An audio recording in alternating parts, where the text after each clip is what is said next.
성경 시대의 사람들은 항상 눈에 보이는 형태로 하나님의 영광을 보았습니다. 성경에서 5가지 예를 들어보겠습니다. 첫 번째, 출애굽기 19장 16절입니다. 이스라엘 전체가 최소 300만 명 이상일 것입니다. 셋째 날 아침에 우레와 번개와 빽빽한 구름이 산 위에 있고 나팔 소리가 매우 크게 들리니 진중에 있는 모든 백성이 다 떨더라. 빽빽한 구름이라는 말을 기억하십시오. 두 번째, 출애굽기 40장 34절과 35절입니다.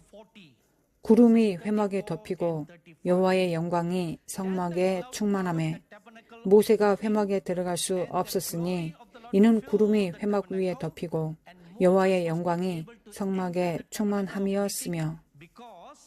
다시 두 단어가 함께 언급되었습니다. 여호와의 영광과 구름입니다. 세 번째, 열왕기상 8장 10절과 11절입니다. 제사장이 성소에서 나올 때 구름이 여호와의 성전에 가득하매 제사장이 그 구름으로 말미암아 능히 서서 섬기지 못하였으니 이는 여호와의 영광이 여호와의 성전에 가득함이었더라. 두 단어를 찾을 수 있습니다. 여호와의 영광과 구름입니다. 네 번째, 에스겔 1장 4절입니다. 내가 보니 북쪽에서부터 폭풍과 큰 구름이 오는데 그 속에서 불이 번쩍번쩍하여 빛이 그 사방에 비치며 그 불 가운데 단쇠 같은 것이 나타나 보이고. 천국에서 제가 본 영광이 이 구절에서 가장 잘 묘사되어 있습니다. 다섯 번째, 사도행전 7장 55절입니다.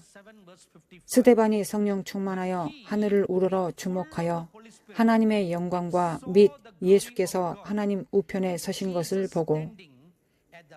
이 5가지 경우 구약 성경 4구절, 신약 성경 1구절에 기록되어 있습니다. 하나님의 영광은 볼 수 있도록 구름처럼 눈에 보이게 나타납니다. 하나님의 영광은 거룩함, 사랑과 같이 무형의 물질입니다. 볼 수는 없으나 형태를 취할 수 있습니다. 하나님의 영광은 구름과 같이 물리적인 방법으로 형성됩니다. 한 좋은 날 쉐키나 교회의 모든 성도들이 예배드리기 위해 함께 모였을 때 갑자기 구름이 임할지 누가 합니까? 그런 일이 일어날 수 있다고 믿습니까? 저는 그런 일이 일어날 수 있다고 믿지 않습니다. 그 일이 일어날 것이라고 믿습니까? 일어날 수 있는 것이 아니라 반드시 일어날 것입니다. 아멘. 그 일은 일어날 것입니다. 가정이 아니라 확정입니다. 이 특정 교회뿐만 아니라 여러분 개인의 삶에도 마찬가지입니다. 영광의 구름은 혼자 집에서 예배 드릴 때에도 임할 수 있습니다. 제가 처음 미국에 왔을 때 티베트인들에게 사역하기 위해 뉴욕으로 가야 했습니다. 브루클린 조시에 매우 멋진 흑인 남성이 있었는데 여기에 큰 집이 있고 혼자 살았던 나이 많은 노신사입니다. 그의 교회 목사님이 그에게 저와 함께 지낼 수 있는지 물었고 그는 침실이 하나 남아있어 가능하다고 말했습니다. 어느 날 그는 어디론가 나갔고 저는 모임에 가기 전에 거기 있었습니다. 브루클린에서 퀸즈나 맨하탄으로 가는 기차를 타러 가야 하기까지 15분 정도 남았습니다. 저는 기도하기 위해 무릎을 꿇었습니다. 기도하다가 주님께 예배하고 싶은 마음이 벅차 올랐습니다. 저는 무릎을 꿇고 손을 들고 주님을 경배하기 시작했습니다. 예배를 드린 지 10분쯤 지나서 동쪽에서 구름이 그 집으로 휘몰아쳐 오는 것을 보았습니다. 큰 집이었는데 집의 길이가 저 벽에서 바로 이 부분까지였을 것입니다. 저는 이곳에서 무릎을 꿇고 있었는데 저기서 구름이 파도처럼 몰려와 제 온몸을 덮쳤습니다. 그것이 저를 씻기고 깨끗하게 하고 거룩하게 하였습니다. 실제 구름과 같이 느껴졌습니다. 이것을 경험해 본 적이 있습니까? 유일한 차이점은 구름이 채워지는 것을 보는 대신 저는 깨끗하고 상쾌하고 새로워지는 느낌을 받았습니다. 그런 일이 몇 분 동안 계속되었고 그 후에 예수님이 오셨습니다. 구름은 제가 주님의 방문을 받을 준비를 하도록 왔습니다. 어디서 그런 일이 일어났습니까? 아파트에서입니다. 저는 거기에 혼자 있었습니다. 여러분 모두에게도 비슷한 일이 일어날 수 있습니다. 골방에 혼자 있을 때 영광의 구름이 임할 수 있습니다. 아멘? 믿습니까? 가능합니까? 일어날 수 있습니까? 아니면 일어날 것입니까? 반드시 일어날 것입니다. 아멘. 이제 장차 올 하나님의 영광은 두 가지 방법으로 나타납니다. 첫째, 출애굽기 33장 18절에서 선지자 모세가 이렇게 외쳤습니다. 오 주님, 당신의 영광을 내게 보이소서. 그의 기도에 대한 응답은 출애굽기 33장 22절과 23절 그리고 34장 5절에서 7절에 나와 있습니다. 하나님이 그분의 본성을 나타내심으로 그분의 영광을 보이셨습니다. 그것은 영광을 나타내시는 것의 한 측면입니다. 이에 대해서 다음 시간에 좀 더 자세히 다루겠습니다. 지금은 다른 측면에 집중하겠습니다. 두 번째, 하나님의 영광의 나타나심은 하나님의 능력의 표출입니다.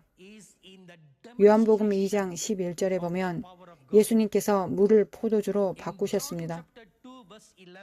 예수께서 이 첫 표적을 갈릴리 가나에서 행하여 그의 영광을 나타내심에 제자들이 그를 믿으니라. 성경에 보면 하나님의 영광을 나타내는 것은 뒤따르는 기사와 표적으로 하나님의 능력을 표출하는 것과 같습니다. 마지막 날에 나타날 하나님의 영광에 이어 더 나아가 하나님의 전능하신 능력이 나타날 것입니다. 이제 우리 모두가 보게 될 것입니다. 시편 96편 2절과 3절에 하나님의 기이한 행적이라고 했습니다. 이사야 30장 26절에서 창세로부터 세상에 나타난 모든 영광보다 7배 더 클 것이라고 합니다. 하나님의 영광의 크나큰 나타남에 대해 성경에서 무엇을 읽든 이 마지막 날 여러분 가운데 나타날 일과 좋게 비교할 수 없습니다. 7배의 영광입니다. 가나 결혼식의 연회장이 당신은 마지막까지 좋은 포도주를 두었다고 말했습니다. 하나님께서 마지막 날을 위해 최고의 영광을 두셨습니다. 여러분이 이런 시대에 태어났다는 것이 얼마나 축복받은 일인지 상상이 되십니까? 때때로 우리는 이처럼 생각했습니다.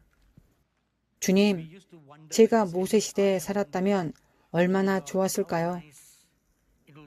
만약 그렇다면 광야를 40년 동안 돌아다녔을 것입니다.